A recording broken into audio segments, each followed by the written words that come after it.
Well, 2 bomb threats in 3 days have created some tension for Columbus residents and over time for the Columbus Police Department. Both turned out to be false alarms. But that's something law enforcement can't be sure of until the threat is investigated. Desmond Matthews talked to the EMA director and police chief. He joins us live in the studio with details. Desmond? A bomb threat is defined as a threat to detonate an explosive device to cause damage, death, or injuries. The threat is taken serious until proven otherwise.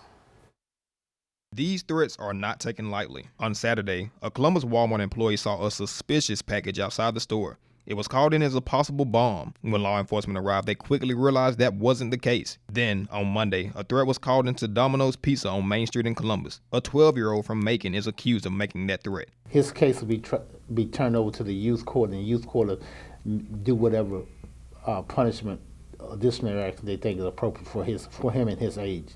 Again, if he was an adult, of course he would have been processed as an adult and he would have been put in Lowndes County Jail. Chief Fred Shelton was just one of many on the scene for both incidents. A fake bomb threat is a federal offense and can lead to time in prison. He and Lowndes County EMA Director Cindy Lawrence say it all begins with the initial call dispatchers get.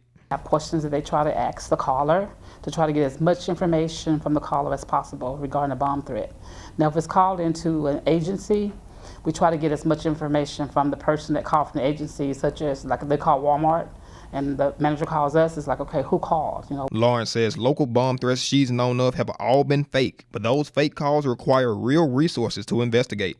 Getting first responders on scene, bomb dogs, plus. When I get the call, I have to call the state. The state's going to call the FBI, they're going to call Homeland Security, they're going to call Department of Public Safety and other agencies and put them on standby in case we need it here locally here in Lowndes County.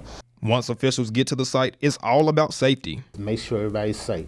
Make sure that there's nobody left in the building, and make sure that there's what we call a buffer zone, that if an explosive device did go off, that people would be further enough away where they wouldn't get hurt. Shelton and Lawrence say advanced technology helps trace the caller, so when the call is made and is confirmed to be fake, consequences will follow. At the end of the day, someone will be arrested, and we're hoping that when that person's arrested, they'll be prosecuted and they'll serve some jail time. Because if you can pick up a phone and call 911 or call agency and say there's a bomb threat and then hang up, we're going to find you.